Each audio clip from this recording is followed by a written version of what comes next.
This evening when you sat down, you probably saw this sheet of paper. It is titled the Ohio Cuyahoga River National Park Issues and Problems. I want to say to begin with, what we have here is something different that we're talking about, but very similar in many respects to the Cuyahoga, in terms of the Cuyahoga River National Park. So we want to recognize, though we're going to see a video, we believe much of what we see in the video has application to what we might look forward to possibly with this national park here on the Fox River. Actually, when we say the Fox River, it's important to state it's the Fox, Wisconsin, because it does go from Green Bay all the way to Prairie du Chien. The area, of course, we're basically focused on, I would say, primarily is this on the Fox River. So the point now is we want to show you a very brief video clip. It's important for you to understand that this was produced by PBS, Public Broadcasting Service. And it is a clip produced also by the program called Frontline. Many of you have probably heard of the program. We think it does an excellent job of identifying problems that were existing at that particular time in that particular development. So with that, I'm going to ask for our tech to take over, and this is about a 4.5-minute presentation that will not be very long.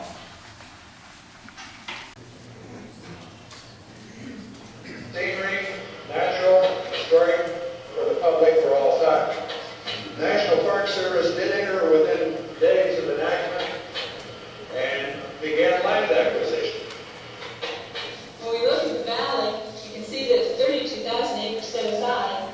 Right now, the only areas that are under Park Service operation are the 8 by that nature. Some of this land is already bought, but they're still in the process. The Land Acquisition Office is still in the process of purchasing all of this land area. The local homeowners have always known that the park would have to acquire land, but they believed official assurances that only a handful of houses would be compulsorily purchased. So what happened next came as a rude shock to many of them. Now, for some strange reason, they need my house. The needs have changed. The first one was put in a horse trail that ran through here down there. And you can see, it would be an impossibility to put a horse trail down there. Well, once I pointed that out to them, all of a sudden it changed from that to when we took VERHULST deposition. He wanted to bulldoze it because he wanted to preserve the open space. He wanted to add another couple of acres to the 30,000 acres of open space that we already had.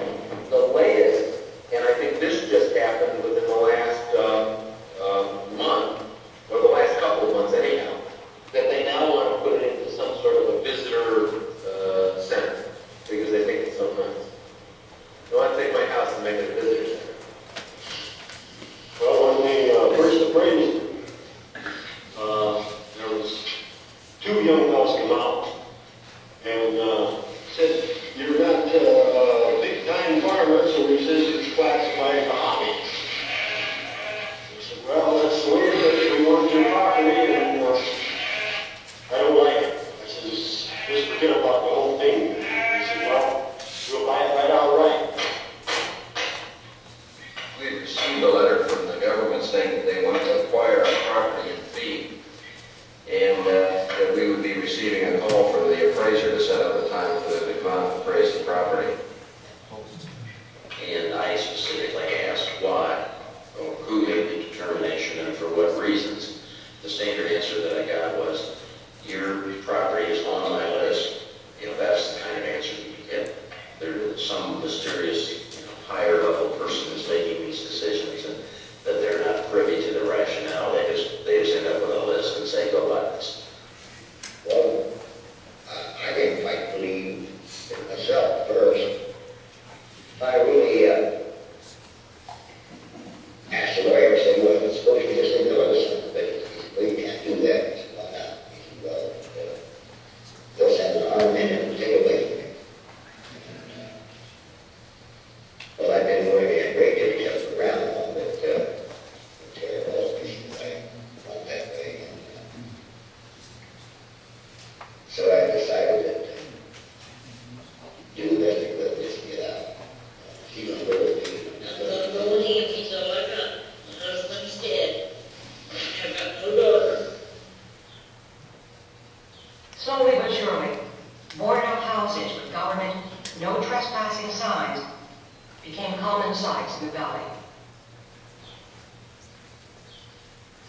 The U.S. National Park Service's program of acquisition was turning out to be far more extensive than anything Congress and the local people had ever imagined.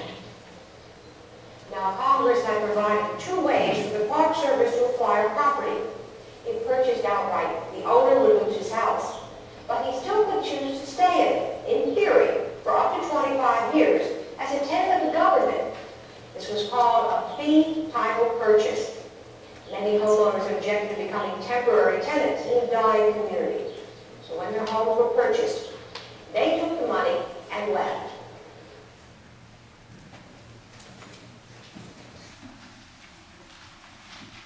I'm going to take a second and repeat briefly what I said at the beginning.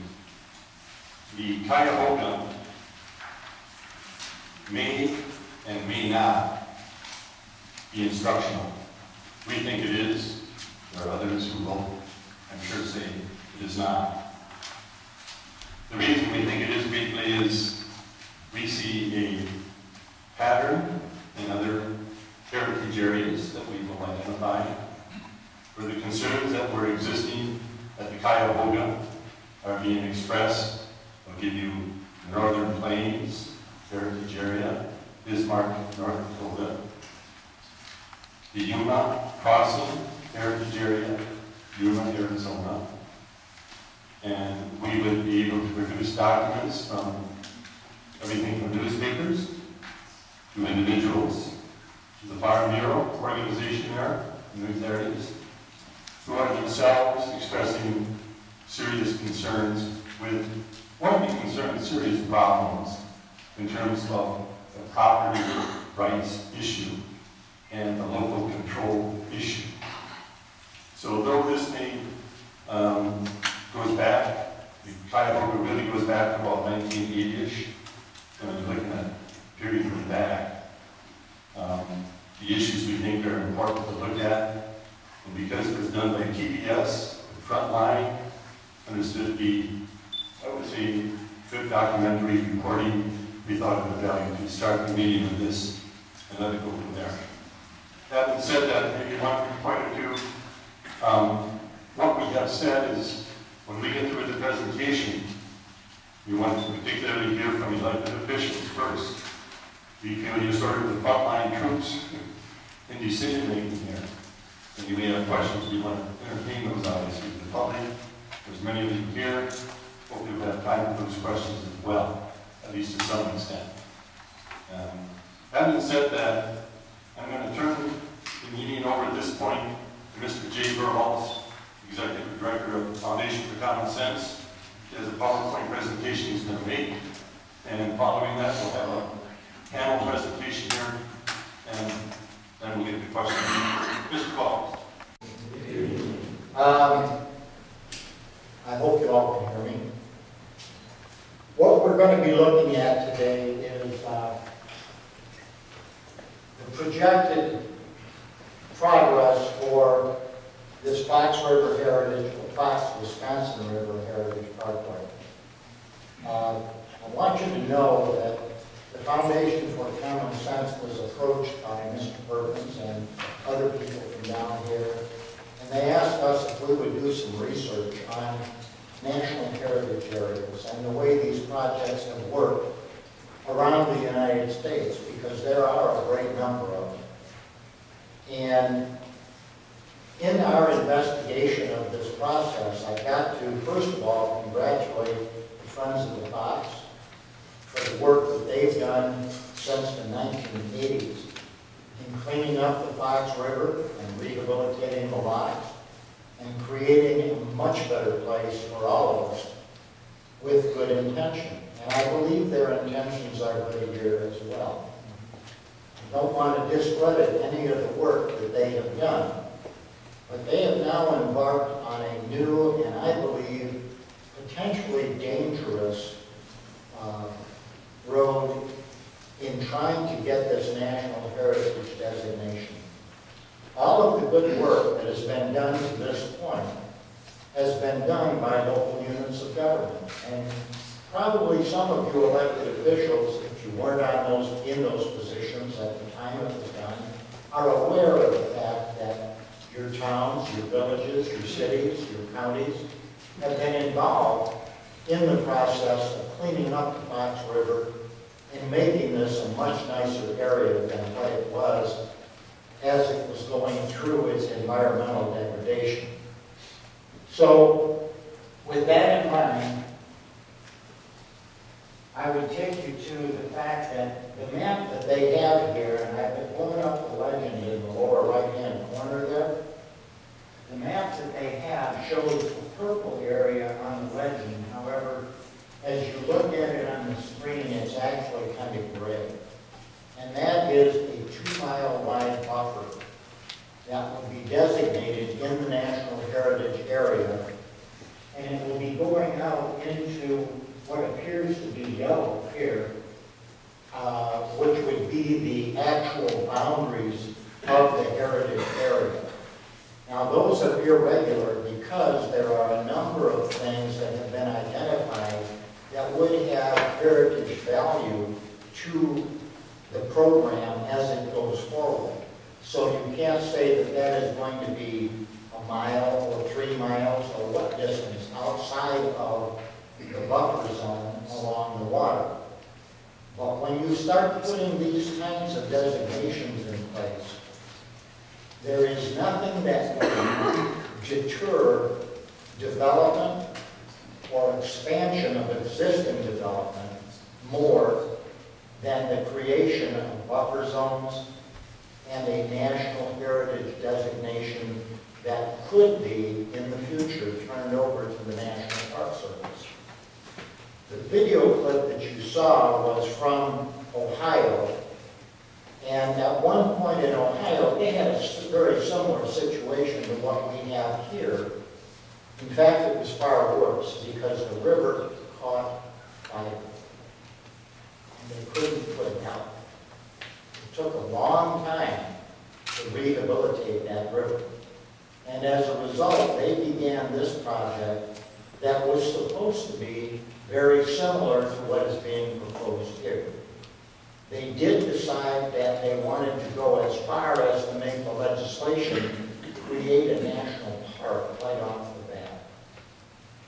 And in the process, the rules, the ground rules, constantly changed. You'll see here that there are a number of heritage areas designated in the picture. And I'm going to have my wife assist, and she'll read this for you so you can understand far better. From Wikipedia, the free encyclopedia. National Parkway is a designation for a protected area in the United States.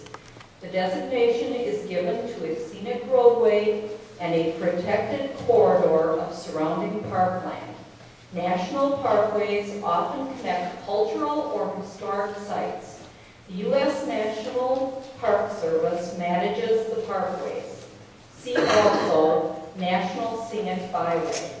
Protected areas are essential for biodiversity conservation. They are the cornerstones of virtually all national and international conservation strategies. They are areas set aside to maintain functioning natural ecosystems, to act as refuges for species, and to maintain ecological processes that cannot survive in most intensely managed landscapes and seascapes. Protected areas act as benchmarks against which we understand human interactions with the natural world. Today they are often the only hope we have of stopping many threatened or endangered species from becoming extinct. Now, what you see here on the left is the George Washington Parkway. And it's a very well-developed road. And it goes all the way over to the next trace here on the right. And that's a dirt road. So all kinds of structure can be put in place as a national heritage site of some kind.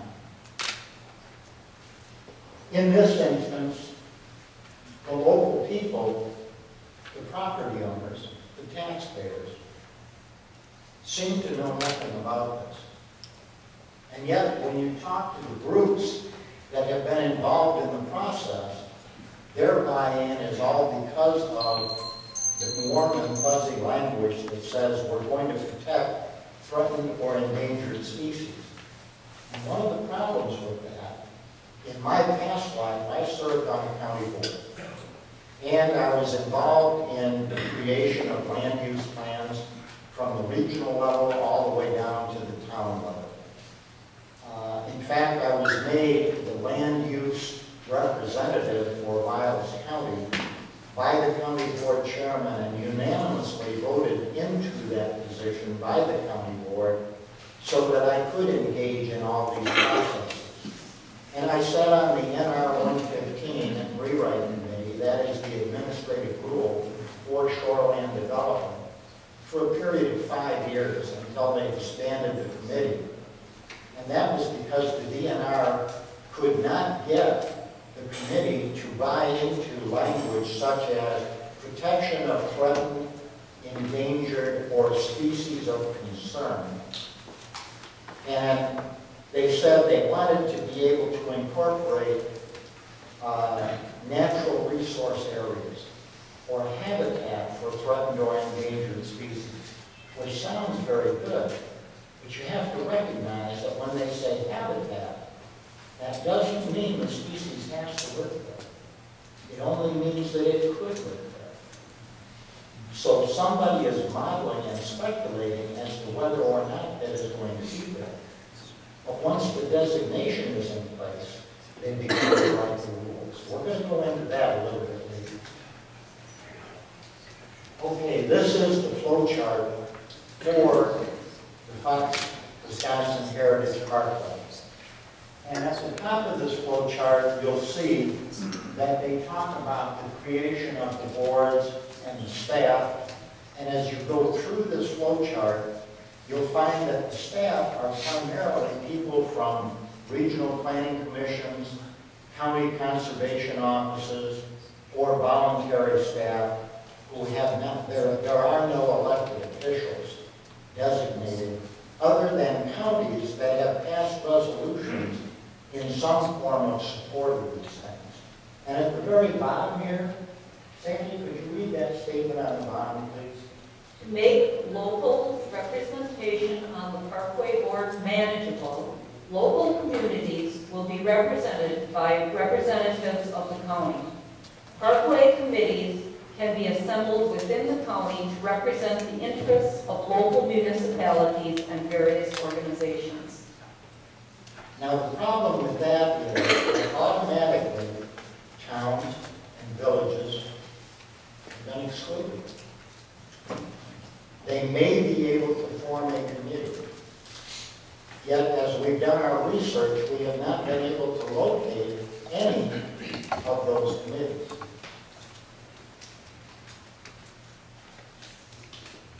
So the first thing they have to do in one of these projects is to map it. You've got to create a map that designates the area that you want to deal with. And of course, you see in the upper right-hand corner the proposed Prairie Parkway. Over here on the left, you have the Niagara Escarpment. And if you can identify where that is, it goes all the way from the Wisconsin border at the south end of the state out the Door County Peninsula. And it is an area that is actually in an international program at the present time and is being regulated through that international control. Once they have it mapped, then you start to plan for it. And a plan is only a plan. We're going to do that from the bottom up. However, towns and cities, villages are not included. County representation.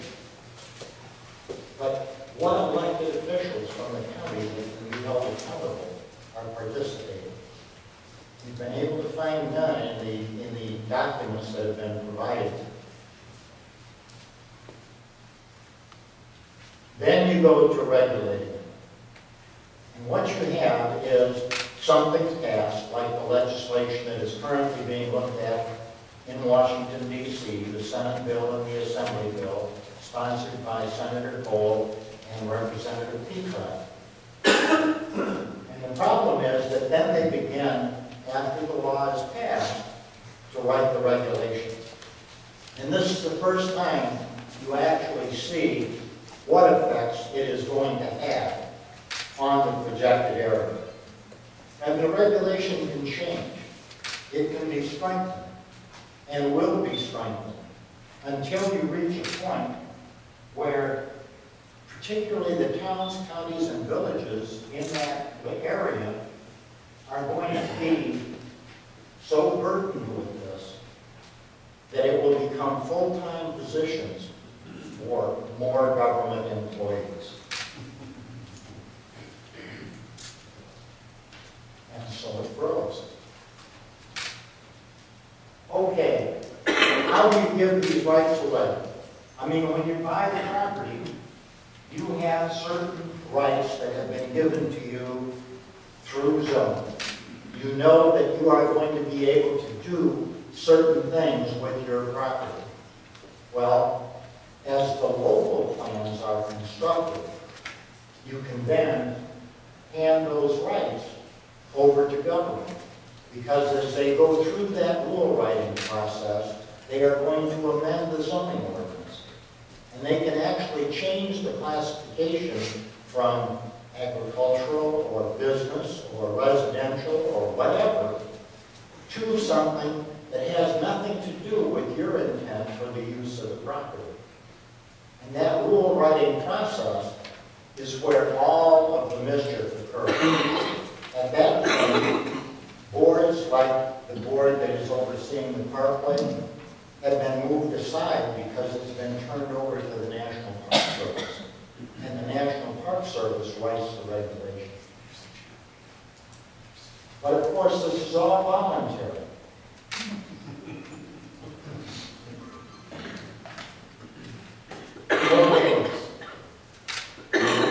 Sandy, would you read those for me? Testimony concerning State Statute 2158, a bill to establish the Fox, Wisconsin Heritage Parkway as a National Heritage Area and for other purposes. Statement of Herbert Frost, Associate Director, Natural Resource Stewardship and Science, National Park Service, Department of the Interior, June 27, 2012. Now, Sandy, the S is not for statute, it's for science. Okay, that's it. However, the disturbing part of that language to me, and I would wonder if the Friends of the Fox or the Fox Heritage Parkway Board know the last part of that statement is, and for other purposes. Here's what he said. The National Park Service has made a preliminary finding that the feasibility study conducted by the Fox, Wisconsin Heritage Parkway does not demonstrate that the proposed area meets the service's National Heritage Area Study interim criteria. NPS anticipates completing its final review of the study within 1 month. Okay. So, the planning that's been done this far needs to be revised. How will it need to be revised? We don't know. But the legislation is on the table. And this session will not be going on that much longer. In order for this bill and the accompanying House bill to be passed, it has to pass both houses in one session of Congress and then be signed by the President. Now, the only way that we have found that any local unit of government, and a local unit of government is any government that is ballot elected, so it can be a town board, it can be a village board, it can be a city council, it can be a county, it could be now a regional planning commission, because our last governor, just before he left office, made regional planning commissions a local unit of government. There is a little bit of a conflict there, because no one on the regional planning commission is valid elected. They are all appointed, and they serve at the pleasure of the governor. But Governor Doyle chose to recognize them as a local unit of government, so now they have the same standing as all of you. Sandy? Ability to attend someone else's meeting where they make the decision. When I was on the county board, we were constantly being summoned, as I was, to the NR 115 rewrite, as others are to DOT meetings on a constant basis, whether you're in town or county government. The Department of Revenue calls you to meetings all the time. These are cooperative efforts. And you can go, you can attend, you can participate. You get to say whatever it is that you feel needs to be said on behalf of your constituency. But at the end of the day, it's their agenda. They make the decision. And because you have participated, it's very difficult for you not to be held by a court to go along with that decision. Collaboration, willingly consorting with an enemy. They use that word all the time in state government. We want this to be a collaborative effort. Now, I realize that I'm one of those senior citizens. I'm 71 years old now. But I remember World War II and hearing on the radio as H.G. Kaltenborn did the news about the collaboration going on in France and in Germany and how all of this was happening. So we have a real understanding of that. But now government seems in this evolutionary process to somehow be willing to collaborate. And then you have coordination. Coordination, the establishment of rank equal, not subordinate. How in the world can they allow that to happen? Equal, not subordinate. Now I've got to tell you that this is a difficult process. It's not something that you can just walk out one day and say, well, our town is going to coordinate. You have to go through a process of learning how to notice other units of government and their agencies of your board's intent to coordinate. But once you do that properly, they are, under federal law, required to notice you of any action that they are taking that will affect your jurisdiction's economy or its environment. What is that now? That's everything that goes on here. So technically, higher levels of government have to give you notice that they are intending to write rules, pass legislation, do whatever that will affect your economy or your environment.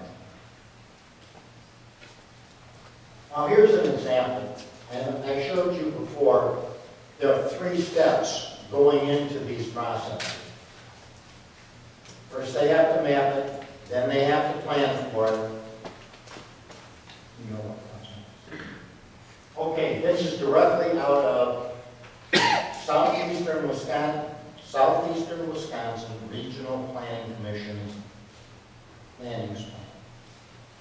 The acronym for that organization, does anybody know? SUPAC. Okay, they created this map, and the purpose of this map, it's a little hard to read what the designations are on the legend over there, but I'm blowing it up over here so you can see better what they are. On And the most important one of those designations for you to understand is this one. That's an environmental corridor, a primary environmental corridor. And if the Fox, Wisconsin Heritage Parkway goes into effect as national legislation, it will become an environmental corridor. And this is what it says about primary environmental corridor. Sandy? Primary environmental corridors. As shown on map 10, the primary environmental corridors in the region are primarily located along major stream valleys, around major lakes, and along the Kettle Moraine. These primary environmental corridors contain almost all of the best remaining woodlands, wetlands, and wildlife habitat areas in the region, and represent a composite of the best remaining elements of the natural resource base. The protection of the primary environmental corridors from additional intrusion by incompatible land uses, degradation, and destruction is one of the key objectives of the adopted regional land use plan. The change in area is the net result of increases in primary environmental corridor lands in certain areas of the region and decreases in other areas. Decreases in primary environmental corridor lands occur, for the most part, as a result of conversion to urban or agricultural use.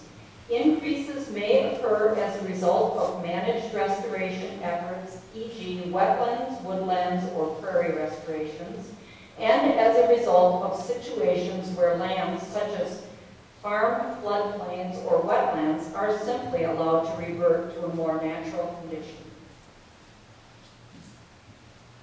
Directly out of southeastern Wisconsin's regional plan. Now, regional plans, at the time this was created, were intended to be a guide. It was to be used as an advisory document so that counties and towns and villages and cities would have some kind of guidance as to how to go about the planning process themselves. This is a map that shows all the biosphere corridors for the state of Wisconsin. It shows Michigan, a little Minnesota as well. And you'll see that red area up there, that is the environmental corridors. And what the plan calls for is little or no human habitation. These areas, kind of yellow here, are the buffer zones. Did you hear that term before? Highly regulated areas. That's the sewer pack corridor that I showed you on the other map. The environmental corridor coming up out of Walworth County and heading up towards the Gore County Peninsula. It's also part of that Niagara escarpment map. First they have to map it. Okay, that's kind of a pink area up there at the bottom of Green Bay, which would be known as the Oneida Reservation. And as you go through this planning process, and as you look into the plans that are being done, you'll find that the Indians are exempt from this. See that pale green area down there? How many of those pale green areas can you see on that map? Because that's for normal use.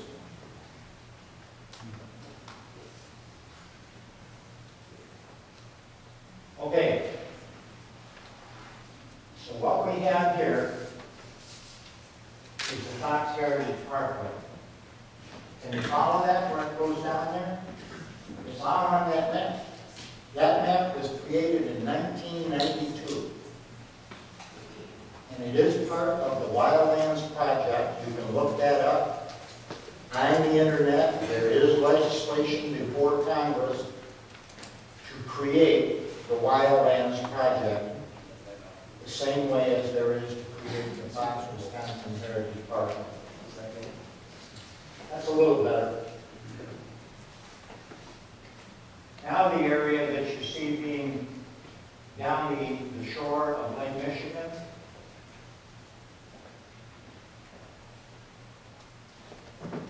within those purple lines, that is the boundaries for the Niagara Escarpment. Then we have over here the Great River Road, another heritage area. And soon we are going to have the sport program, which will affect all of that area and put it into that same kind of regulated area. SCORP stands for Statewide Comprehensive Outdoor Recreation Plan. Open space. We all want to go out in areas to recreate. What a great thing to have. But what that really means as you read into it is they are following the guidelines of President Obama's Great Outdoors America plan that was put in place last year. And in order to qualify for the grant money, they are going to start the regulation on that area up there. So that will be the implementation tool to start to put all of these biosphere corridors into the highly regulated position that they want them to be by law. That's what the whole United States looks like in the wildlands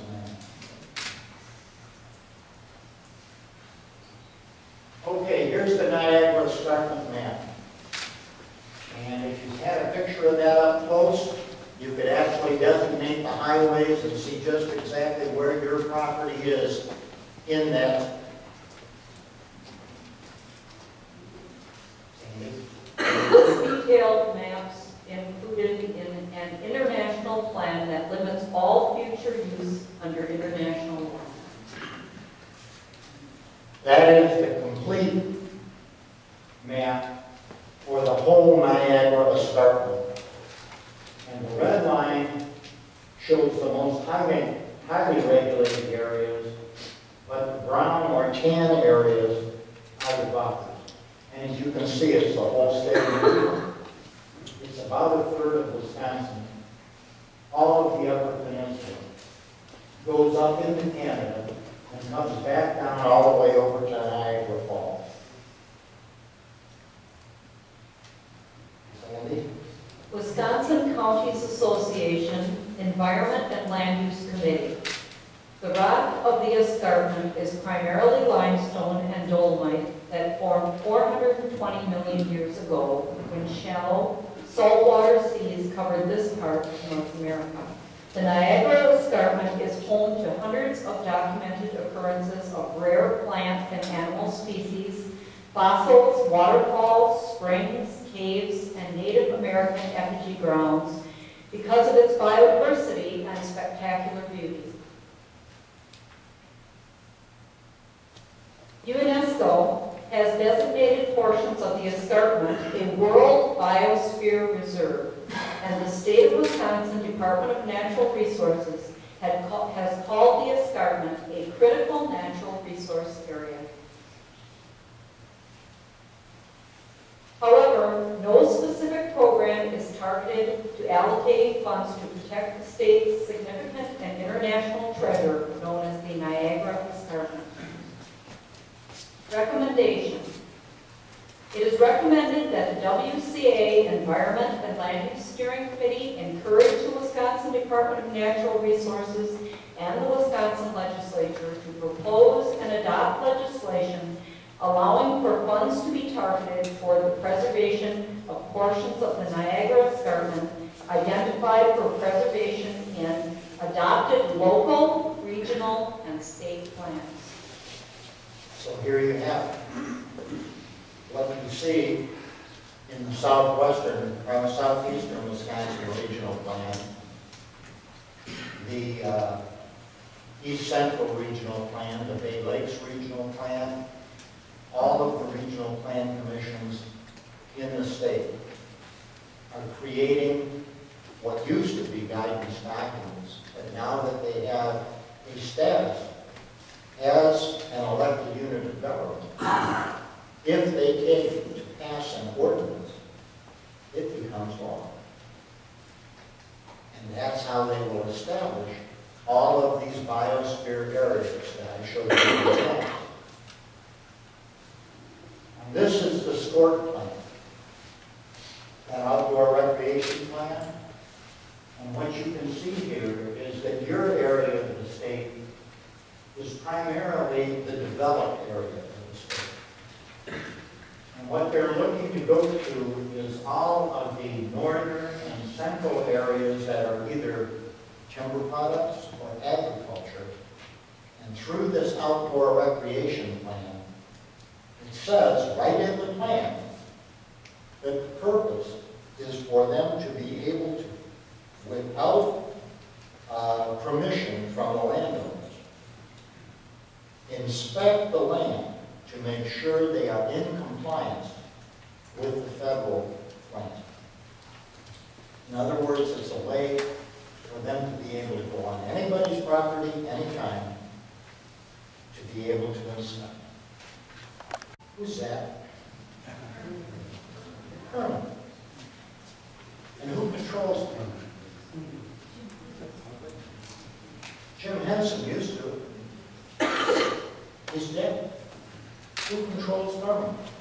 Who controls what he says?